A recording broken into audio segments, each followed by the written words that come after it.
Hello and welcome to Artists Soar. This is a podcast for artists by 3 artists. We discuss all aspects of being artists, the good, the bad, and the ugly.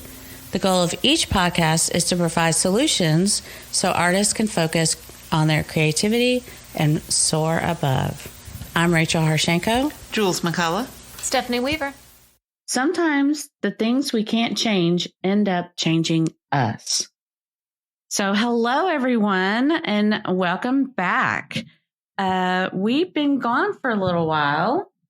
We've been on a little bit of a hiatus, and there's a lot of different reasons why, but we're going to kind of delve into that in this episode. So this might be a little bit of a long one, but I'm Rachel.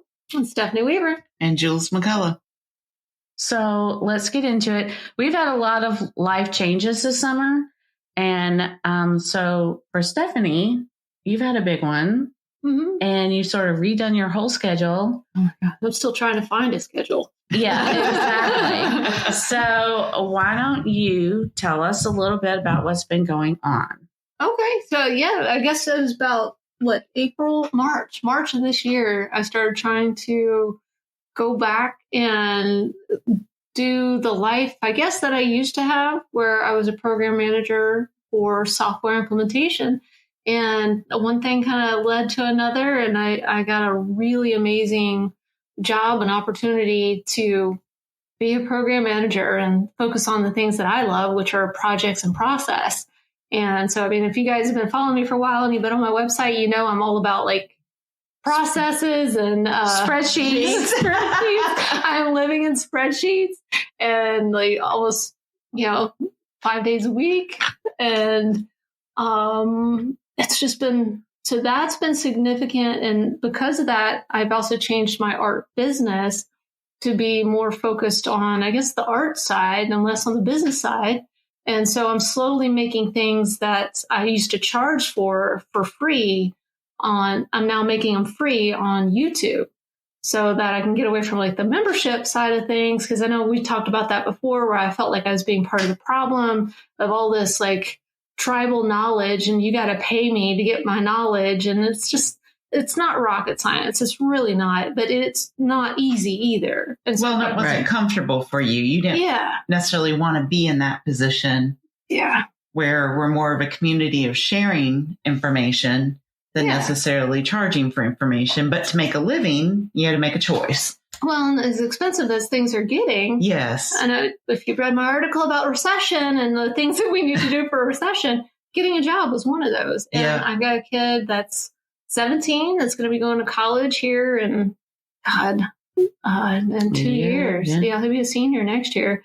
And then a daughter who has extremely expensive taste and who is a freshman this year. So we can just kind of see the future and what it's going to hold for us. And it just made sense. And plus that combined with my kids being almost 15 and almost 17, they don't need me that much anymore. And so I started having to find my own life again that didn't revolve around being a taxi driver all the time. And do something that, while I love the art business and I love the art, and I'm never going to give up the art, I'm actually going to pursue more of my art and making it what I want it to be, rather than focusing on everybody else's art, if that makes sense. Yeah. It does. Because you were kind of in that role. You really embraced the role of teacher, mentor. Yeah. And, not everybody wanted that. Yeah, not everybody wanted that or appreciated it. And that was another part that really kind of motivated me, because when I was interviewing with one company that I now work with, I'm like, man, you guys need me. You need me. Nobody else needs me. And so it worked out really, really well. And they still need me. Bless their hearts. So I'm so happy. But like I said, I was still trying to find a schedule, and oh my gosh. And then the other big changes, we're moving from one studio at Low Mill from the 3rd floor down to the 2nd floor with twice as much space. And Yay! I know it's going to be so amazing. It's going to be great. It's a beautiful space with great lighting. Oh, the lighting, the 2 huge windows. So excited about that. But then also my mom is going to be joining me in the studio. She's been juried in a Little Mill, and we've been talking about doing this for years. So if you can imagine, like, me plus my mom and then my daughter, who is also, we're all very high energy, lots and lots of ideas. We are freaking exhausting together. Like, we wear each other out. Yeah. Right. You go away needing like the 2-hour nap. Oh, Yeah. it's so true. I went home yesterday from them and I took a nap. Yeah. I believe that. Oh my gosh. But we're going to be the Sanderson sisters for Halloween. We're going to. Oh my God. We've already bought all the outfits. So there's been lots of good, lots of shifts, but I'm still trying to figure out like a schedule. Yeah. Oh, so you dressing up. So Low Mill does a trick or treat. So that's why you're dressing up, because they do Halloween there at the mill. Yeah, we've even practiced that walk where the 3 Sanderson sisters are next to each other and they're trying to go off and smell for the kids. Oh my gosh, that's going to be so cute. We did that walking in the at-home store. Oh my God, that's going to be so much fun. That's going to be so adorable. There's been lots of good stuff, but like I said, like, I'm dressed right now to go to the gym after we're done with this because I haven't been able to figure out where I'm fitting in health. With everything else. Yeah, the new schedule. New schedule's kind of taking a while. Yeah, it takes a little bit to get used to. Well, let's say I started the job in April and it's now September and I still don't know what I'm doing. Right. Yeah. Schedule-wise. So getting back to April, so we're going to shift over to Julie. Julie has some news and information about really one of the main reasons why we sort of put this on sabbatical. Yeah. Mm-hmm. Yeah. And you went in for a routine gallbladder surgery. Correct. I went in to have my gallbladder removed. Simple procedure. Didn't really even tell a lot of people about it because she didn't even tell me. Which I can't believe I didn't tell you. I was just like, but it was just one of those things where it's like, okay, this is, laparoscopic surgery number 15 or whatever. And, I'm an old pro at this, so it's in and out. It'll be fine. And you thought you were going to be taking pictures. That's right. Because that was the prom weekend too. Was the next day. And I was out of town, and you were like, "Oh, I'll be fine. I'm going to be taking pictures." I'm like, "Really? Okay." Yeah, which I've had plenty of laparoscopic surgeries. If after this summer, I think I've had 22 surgeries now. Good Lord. Yeah. Which is not something to be proud of, and I'm not proud of it, but it is what it is. Yeah, it is what it is. So I went in for routine and got a surprise of a lifetime that I had cancer. And that took us down through, at the same time, our son, which is why I was going to take pictures, is a high school senior and getting ready to graduate in the end of May.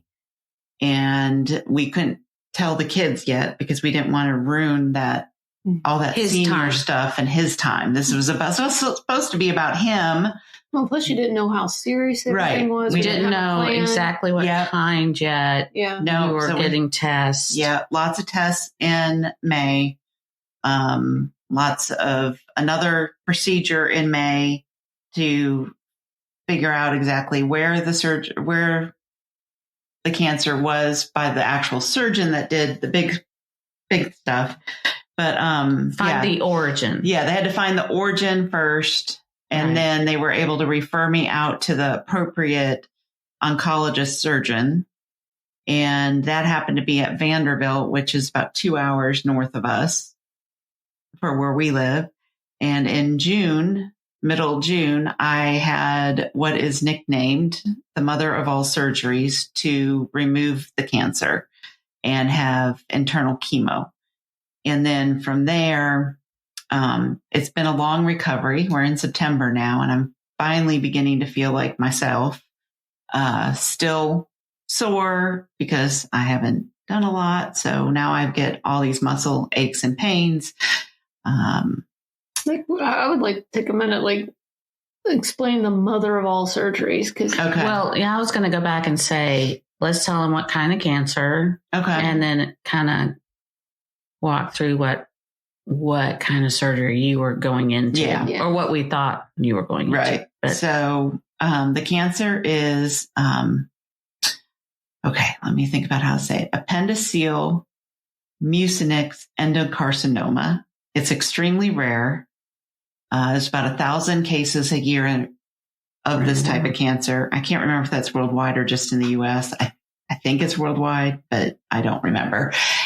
It is increasing, but there's very, very little research. And then the doctors that can treat it, the oncology surgeons that can treat it, are rare as well. So in Alabama, there's no one that can treat it. That's and do what is now the gold standard for this type of cancer is what they call cytoreductive surgery, CRS, or also known as the mother of all surgeries. They do they cut you open from your breastbone down to your privates, open you up. And if you can think of a turkey or a chicken, and you have this thick layer of fatty tissue that's called the omentum below your skin and muscle in your abdomen that's protecting all your organs. The cancer was in all of that. So they remove that. Then they remove any organs that are in got cancer. So in my case, I lost my appendix. I lost my last ovary. They cut away part of my liver. And then for the rest of the cancer that's present on other organs, they will peel. So if you think of a chicken or turkey, there's that really thin skin. It's like, I picture like a sausage and you peel that. Yes, the casing. It's like the casing over a sausage. That's perfect. Yeah. That's exactly. And you get the same thing in a turkey and a chicken too.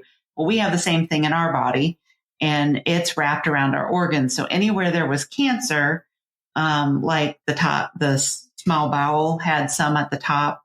My diaphragm had it. So they peel that away with their hands. They sit there and they peel it. My procedure ended up being 14 hours from, I guess from beginning to end. I don't really remember much from that day. Needless to say, it was 14 hours, 17 total. Okay. So, there was a lot for them to do during that time. Then they basically give you a radiator flush with, hot chemotherapy. And that's for 90 minutes. And then they clean that off. They flush that with, some sort of clear saline to get all the chemo out afterwards. And then they go back in and they look again to see if there's anything else during this time frame. You wake up with an NG tube.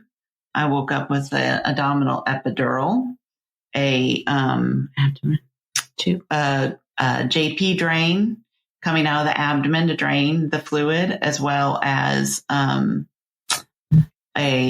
can't even think what it's called now. The thingy up your nose or down your throat? The NG tube was down my nose, and then your typical urine bag and all that. Yeah. Anyways, so, and then I ended up spending the average time in the hospital, believe it or not, is only about 7 days. I spent 12 days. Mm-hmm. So that was basically my June. Yeah. Was stressing before the surgery about the surgery and the cancer. And we had finally told the kids after our son graduated. And so dealing with that, figuring out, how we were going to handle this because it was 2 hours away and all that good stuff. So that was my June. July was spent recovering. I finally made it home on July 2nd or 3rd. I think your surgery was what, June 19th or 19th. Yeah. And then I made it home that first week of July. Mm-hmm. I returned, the whole podcast story in itself, but I returned back to the ER in mid-July because my colon went to sleep. Oh, that's the other thing. I had 10 inches of my colon removed. as well as part of that cytoreductive surgery. Yeah. And so my colon went back to sleep in mid-July. So an ER visit here locally, and then an ambulance ride to Vanderbilt for another ER visit until they found a room, and 4 or 5 more days in the hospital. But they ended up giving you some great fluids and medication. Well, I had a UTI as well. And that was really severe UTI. And so that was kind of what they think was the culprit of the whole thing. And I think so too. All of this is normal too. Yes. This is all, the UTI is not normal, but the colon going to sleep is very expected and normal. And yeah, so I've gotten quite the education on staging and grading of cancer. Basically, I'm a stage 4, but prior to the surgery, all the biopsies were grade 1, and then some miracle happened, and the biopsies, there were 15 of them, all came back as grade 0. So after the surgery, so definitely some blessings, and that led me to not needing chemo after the surgery, systematic chemo. So long story, that's why we took a sabbatical. Yeah. We had a lot of the reason stuff. we took a sabbatical. It had nothing to do with me. We were like majorly worried. Yeah, it was one of those moments where you just kind of go, you know what? The podcast can wait. Yeah. And not that we don't love you guys out there, but, you know, I think all of y'all would have done the same thing. And well, it was one of those things that, like, what else could we possibly talk about? Right. You know? Right. This was life consuming. Yeah, it was very much life consuming. It was I ended up having to give up some work because I could not find the brain power to focus and concentrate on it, because every turn led to another question that, you know, somebody you would hope would be able to answer, or you could find information on. It was all, that's the greatest way to put it. It was very much life consuming, and all the emotions going through it. Yeah. All well, my son's getting ready to move 10 hours away and graduate from high school. And and that's the other thing in the middle of all this, like, your son, I don't know if we want to name names, but anyway, I guess anyone can figure it out. But anyway, JP like graduated high school and is going to school in Chicago. Yeah. And in the middle of all that, you guys had to, you moved him up there. Yeah. Yeah. Moved him up there in beginning of August. And you were able to go. Yeah, that I was able to go. I was not able to go for orientation in July. And when I was back in the hospital in July, I was supposed to be taking my middle daughter to Rock the South for 3 days. So my husband, who doesn't like country music, ended up taking her. But you know what was funny? Because I was with you. Time. He had a wonderful time. Yes. And it was like quality time with the middle child, and he loved it. Yeah, and he wants to go back next year. Yes, he wants to go back as a family next year. Oh, that's awesome. So, yeah. So, I mean, he ended up having a really good time, but that's right. Rachel ended up having to come to the hospital with me because he couldn't. It was Rock the South. He had something that he couldn't miss for work. Yeah. And I ended up going to the ER on a Monday JP night. Was taking care of Catherine, and right. It was just, in fact, my son came up to get me from the hospital when I was discharged because John couldn't. And so it was quite the organizationally challenged there. We need to do a whole podcast just about your second ER visit. Oh my God. At Vanderbilt, because that was one crazy. That's why I said whole day. That was crazy. I basically spent 24 hours in the ER from when I arrived at the Madison ER to when I got discharged from the Vanderbilt ER to a room. Yeah, it was 24 awful. hours. God. Mm-hmm. Sitting in a hallway watching people throw up and poop themselves. Yep. Yeah. Oh, yeah. Yeah. It was quite that was the low key version of what these girls said. So if you remember the show ER from the 90s, that's basically what it was. Show, put it on steroids, and that was what I was sitting in the middle of. And Vanderbilt has great care. Oh, yeah. Nurses are wonderful. This is not anything against them. It was just they're trauma hospital busy. for they had some kind of storms that. Oh yeah, there was storms. Yes, which is why I didn't go straight up there on Monday, was because of the storm. Right. Yeah, it was something really crazy. But I remember driving into Nashville. I'm calling Julie because she at least still had her phone. I'm like, "Hey, I'm here. Do you want me to bring your stuff in?" She goes, "Well, I'm in a hallway, and there's nowhere for you to be. Like, it's so small. Like, they could barely get anyone. Like, they had." It was two gurney. The hallway was two gurneys wide, and so I was one gurney. And then the other side was where they were walking and going. And pushing gurneys through as more ambulances are coming, because there are ambulances, I mean, all throughout Tennessee, North Alabama, because that's like the closest trauma hospital other than Huntsville. Right. Which is why Huntsville's always an 8-hour wait.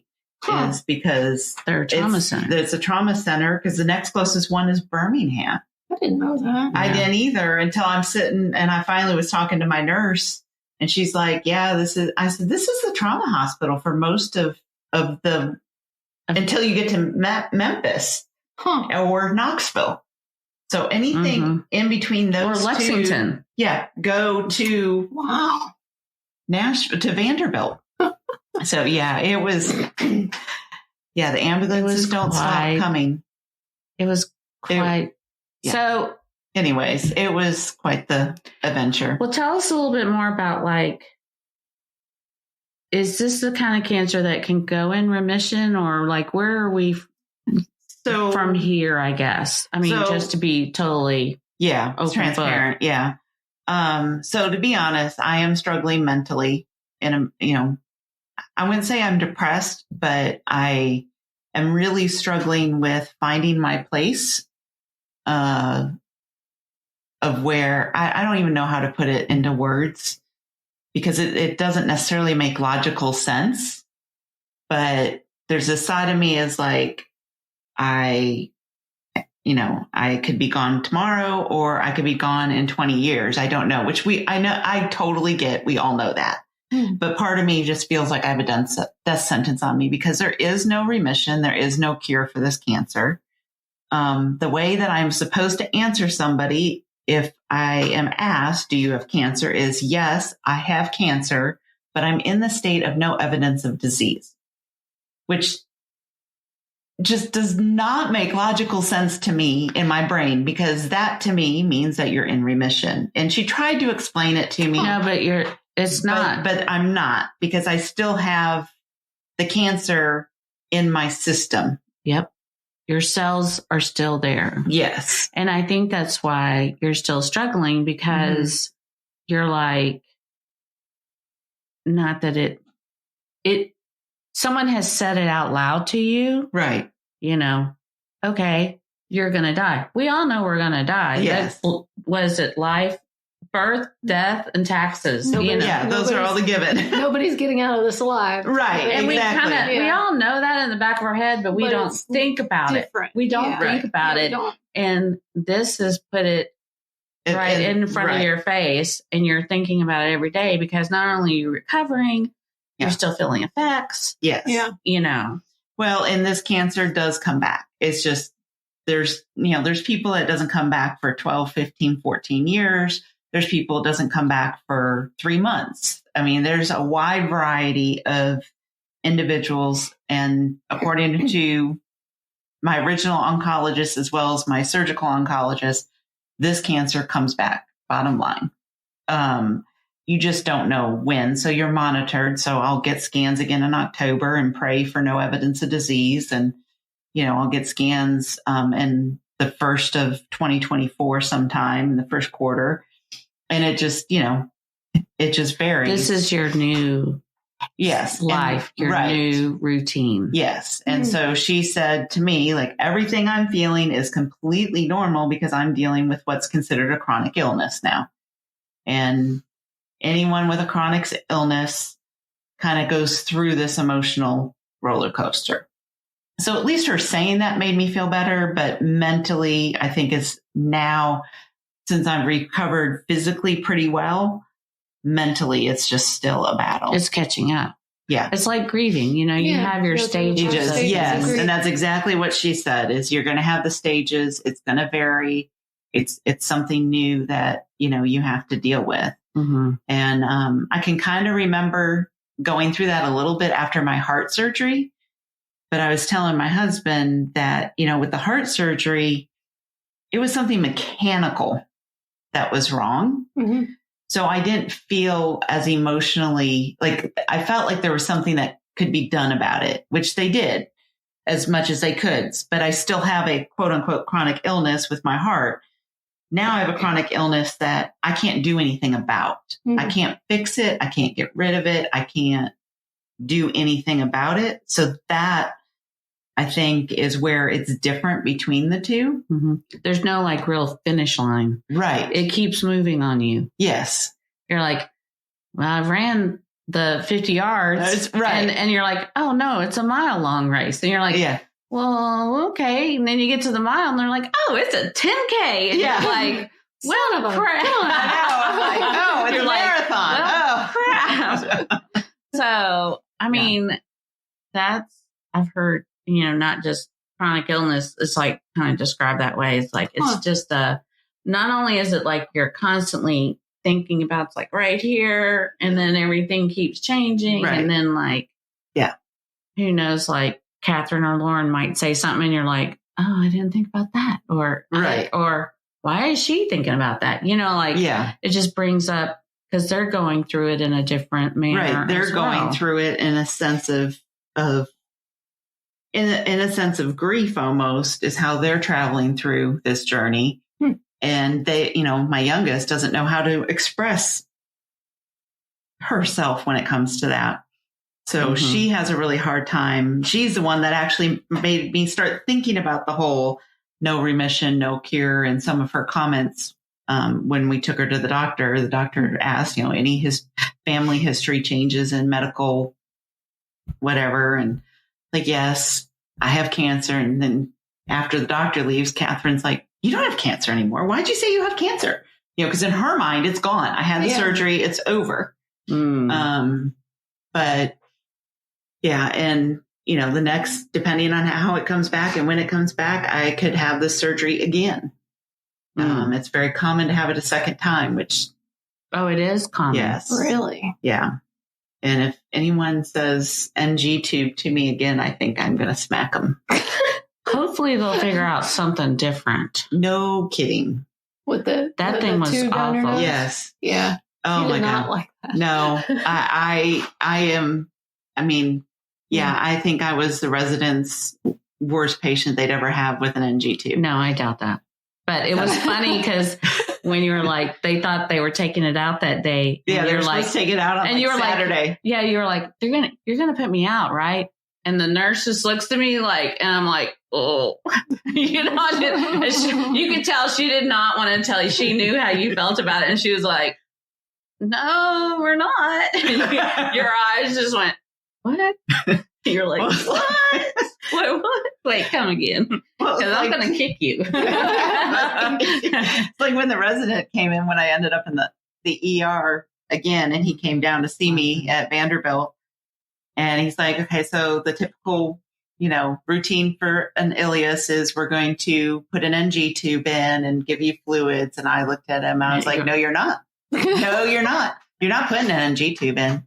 Mm-hmm. He's like, no, that's protocol. That's what we need to do. And I was like, no, you get on the phone to Dr. McGee, you go back with your other residents and you all powwow, whatever you need to do, but you are not putting another NG tube into me. And if you absolutely have to, you better put me to sleep. And he was like freaking out. His eyes bulged out. And he was like, I don't know what to say to this poor patient.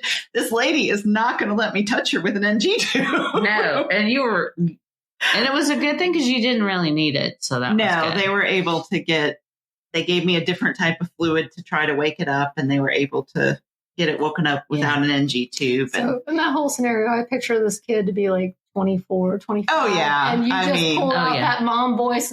No, you will not. That's exactly it. And it was like when I was in the hospital the first time, when she came out to finally take the NG tube out on Monday or Tuesday, when they were supposed to take it out on Saturday, but there was still too much whatever. Backwash. I know. The NG tube is a suction. I didn't know that until this whole thing. But anyways, that's a whole nother story. And she was like, well, I'll make a deal with you and then I'll take it out. And so I don't even remember what the deal was. I was still out of it. But I was like, I think she was going to get you something. Yeah, if I didn't do something, if you don't get, I think if I don't eat or drink so much or something, she was going. Oh, I think it was supposed. I had to stay on just popsicles for the day or something like that. And if I didn't listen to her, she was going to put it back in or something. You know? Or if I threw up or something, she was going to put it back in. I'm like, yeah, just get the damn thing out. Whatever you want. You want $1 million? Sure. I don't care. Get this damn thing out of me. Oh my gosh. Yeah. It was so. I think whenever we put this up, we should put the link to Dr. McGee's video about your surgery because it's on YouTube. It was really helpful to understand what you were going to go through. Yeah, it was. She is. I just love her to death because she actually listens to me. You know, her residents, of course, are all trained by the book. So they're going by the book and what protocol is and this and that. And she knows my history of nausea and vomiting. And, you know, she's like, no, we don't need the NG tube for her. She'll be okay. And, you know, but yeah, she's wonderful. Absolutely wonderful. Well, I guess, do we have anything else we need to add about why we were gone? I mean, no. What do you had going on? Nothing. I've been dealing with you guys' crap. She's been our support. She really has. I was like, I've been through both of y'all's stuff. So there we go. She gets the phone calls from both of us. You know, how's it going? And all this, asking for advice. But I think that maybe in the next episode we can talk a little bit about like how are we trying to get back into the swing of things. And, and you know what? The new norm, whatever it is. Right. And I hope some of our listeners let us know, you know, give what's us some going tips. on. Yeah. Because we are at that point where we are like, we have been on hiatus. We haven't, especially you, Julie. Yeah, I haven't been doing much of anything. And, you know, the other thing is the elevators at La Miller are out. So we've been doing stuff differently with her, Stephanie's classes and painting. And so it's just been a crazy summer. God, that's a really nutty thing. I know. And, you know, so many people say that they dive into their art for therapy reasons, for healing and stuff. And I've had the opposite. It has been so hard. I don't even know why. It makes no sense to me why it's been so hard to force myself to do something. So I'm like taking these little classes on. Just this last week, I started doing some classes online at Skillshare and 21 Draw and just trying to get my brain thinking along the lines of wanting to create. And the weird part is not wanting to create what I've been creating and stuff like that. So I know for me, it's been trying to get my mind to settle to where I can't focus on the art. And that may be what it is. Yeah. I can't get it to settle. You're thinking not at all about art. Right. And you're like, you've turned your whole thing upside down. Yeah. And you're like, okay, what am I doing now? And I think right now you're doing some of the best work you've ever done. Oh, thank you. Oh, I love your story work. Thank you. Yeah. I'm liking the story work, but it takes a lot of quiet time to even figure out what you want to do with like, what kind of story am I thinking here and the imagery and all that. And in order to do that, you have to settle down. Right. Exactly. And with all the things that are going on, that's really, really hard. Yeah. So I think this is like the third quarter or fourth quarter here in the year is like a total restart. Yeah. Yeah. So who knows what's going to come now, I don't know. Just make it easy, please. Yeah. Make it easy. Exactly. I know. I'm like, no more. I can't. I just lost my mom 3 years ago, and then I'm dealing with this, and my son's graduating. I've got the same boat as Stephanie. Is my daughter is looking at colleges, and she'll be a senior next year and graduating, and it's just like it's crazy. I'm like, can I just have some good vibes for 5 to 10 years now? Like, I don't. I saw real quick. I saw a meme that said, "I need a week vacation to deep clean my house. I need a week vacation to like cook in the kitchen and not make it like leave it, like just leave the mess and have someone else clean it up. I need a week vacation to sleep. I need a week vacation," and like divided it all up of all the things we need to do. And I'm like, it's September. And it's Christmas. Yeah. Right. Basically, we're talking like, so we're hoping that this year ends much more peacefully than it has like stirred up. Yeah. So. I know it's been an insane year. So, all right, guys. Well, let us know how your year has been going, and let us know if you're having to restart or refocus. So that would be some great tips for us. Until next time.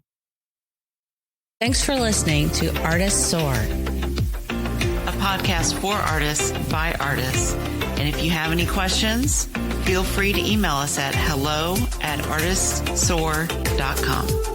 And be sure to leave us a 5-star review on Apple Podcasts so you can get more of us and we can bring in some sponsors to help you and help us.